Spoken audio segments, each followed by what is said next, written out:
mo ba malalaman kung siya na ang God's will? Marahil natanong mo na yan sa sarili mo, kapatid. Halika, pakinggan mo ito. Para sa'yo to.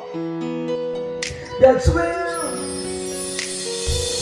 Ang sarap sa pakiramdam na makita ko sa partner mo. Malalaman mo ang God's will kung lalapit ka mo kay Lord. Bunga ng panangangin, huwag yung bunga ng pagtingin. Huwag mo emosyon, italife one muna sa ngayon. But if it's your will, not my will, but God's been done. Kung God's will yan, nangyayari yan, it's perfect time.